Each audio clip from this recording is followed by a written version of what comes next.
cuánto cuesta tener a un paciente en terapia intensiva. Sí, estamos dando un paciente no complicado, 60, 70 mil pesos por día. Y puede ir hasta un rango de 1 millón por día, dependiendo qué infraestructura le des. Y ese precio es aquí en México, en Coatzacoalcos o en el mundo. Okay. Y bueno, ¿qué tipo de infraestructura necesita terapia intensiva? Sí, hablas de infraestructura, pero ¿qué tipo, aparte de las camas, o sea, qué tipo de instrumentación Bueno, sí, especializada? como la vigilancia tiene que ser las 24 horas y estrecha, tenemos que empezar por el recurso humano. Tiene que tener una enfermera a las 24 horas. Estamos hablando de 3 turnos. Ok, Y tiene que haber tres médicos las 24, o sea, un médico las 24 horas, que también estamos hablando de 3 turnos. Y repito, intensivistas no hay. Entonces, esos huecos se cubren con urgenciólogos o se cubren con médicos internistas. Ujú. Y ya se forma todo un equipo. Después del equipo médico, bueno, estamos incluyendo, hablando de un equipo, perdón que te interrumpa, ¿de cuántas personas? pues para atender un paciente Exacto. en 24 horas deben de ser como 10 gentes. Para un Para solo, un solo solo paciente. paciente. ¿Qué pasa cuando tienes en terapia intensiva 5, necesitas 50 gente? Bueno, ya los equipos ya están formados. La pregunta sería, por ejemplo, en el seguro tengo 4 camas, no más 4 camas. La pregunta sería, ¿y si llegan 10 pacientes graves con posibilidades de recuperar o que requieren terapia intensiva, dónde los tienes? En áreas anexas, improvisadas. Por eso tu pregunta de que si había la infraestructura en Coatzacoalcos, no, no la hay. Y creo que ni en varios, esto se reproduce en varios lugares de México. O sea, no podemos hablar de México, Monterrey, Guadalajara, aunque me atrevería que también están tan faltantes, porque, pues, por ejemplo, en México son 80 millones de habitantes. Y no sé, digo, puede haber 1,000 terapias intensivas, pero no van a cubrir 80 millones de habitantes. Claro. 80, sí, 80 millones, ¿no? Monterrey lo mismo, Guadalajara.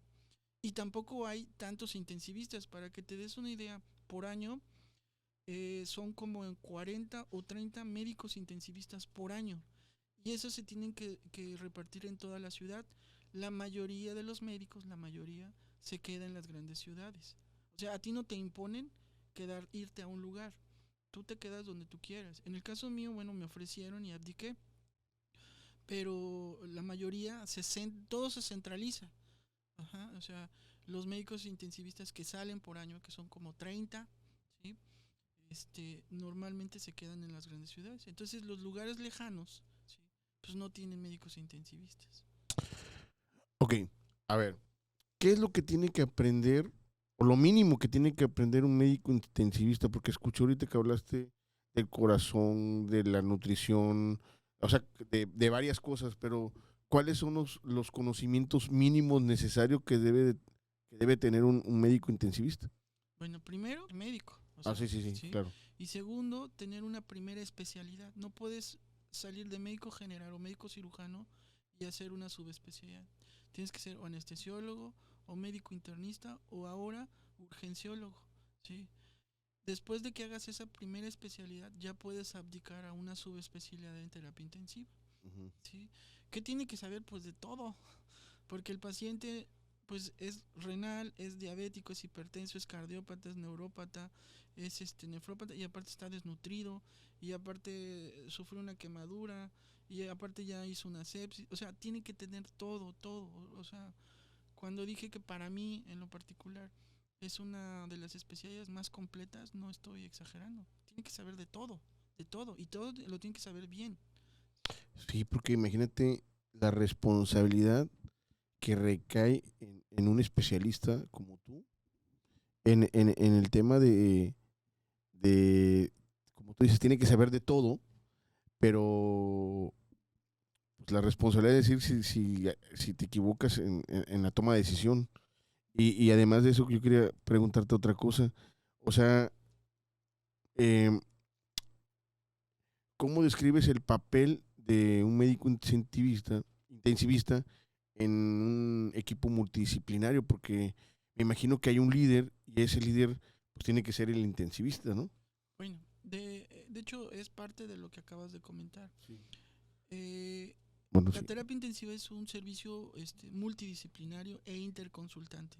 O Sí. sea, cuando hay un infarto o un corazón dañado y requiere del servicio de la especialidad como tal, como cardiólogo, se le llama y haces interconsulta. Lo mismo pasa con el riñón, lo mismo puede pasar con un cerebro, ¿sí? O sea, te apoyas de los servicios tratantes, o sea, por ejemplo, neurología, neurocirugía, cardiología, nefrología, y se va haciendo un equipo multidisciplinario, ¿no?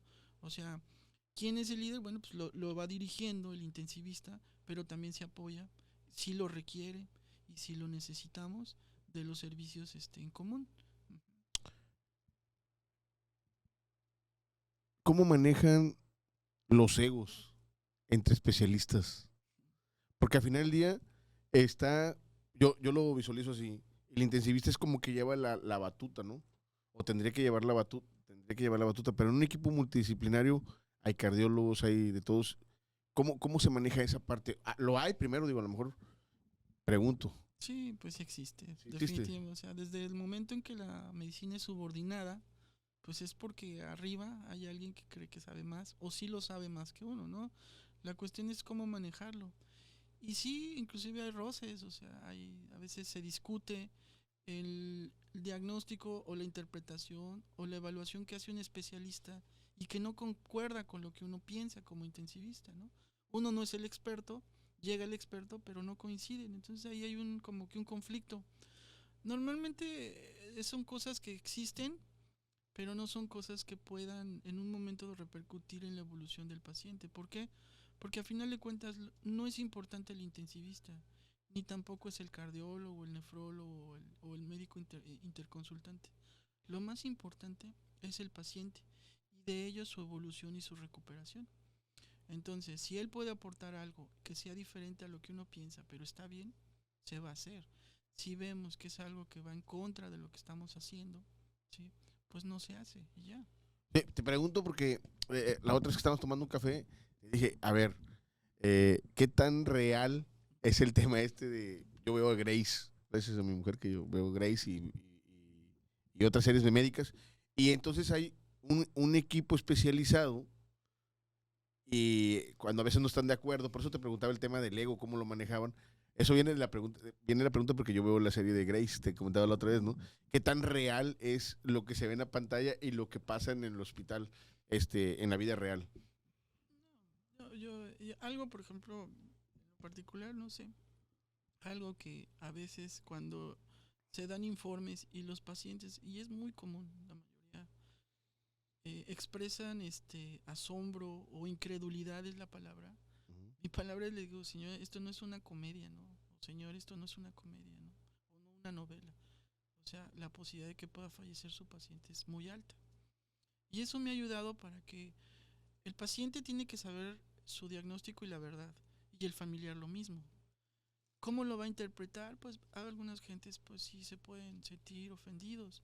Pero si tú eres honesto y hablas con la verdad, la manera en cómo lo interpreten ellos pues no es algo que te incumba, ¿sí? Solo estás diciendo la verdad, Por muy cruda que sea. por cruda que sea, desafortunadamente. Porque si tú lo maquilas, si tú lo enmascaras, pues cuando suceda algo que es muy Común. común, pues la gente te va a reclamar. Porque tú le dijiste algo muy grave, con algo bonito, y resulta que la vida, pues desafortunadamente, fue muy dura para ese paciente. ¿Sí? Y te dije, así sea en Houston o en donde quieras, la mortalidad es del 30%. O sea, de 10 pacientes que entren, 3 se van a morir. Gasten 1 millón de pesos Que no me toque. o Sí me va a gasten tocar. 60,000 pesos. O sea, todo va a depender de su enfermedad. ¿Sí? Obvio, y ahí tendría que hablar en qué momento llegó, quién lo atendió, cómo lo atendieron, qué enfermedades traía. O sea, tendríamos que meternos en ese punto, pero la mortalidad en general, es del 30% en cualquier terapia intensiva, en cualquier. En cualquiera del mundo. Obvio, pues, por ejemplo, una terapia que tenga toda la infraestructura, que tenga muchos intensivistas, muchas enfermeras e intensivistas, que tenga toda la infraestructura a la mano, pues a lo mejor varía un 5, un 8% de esa mortalidad, pero de que va a fallecer, pues es factible.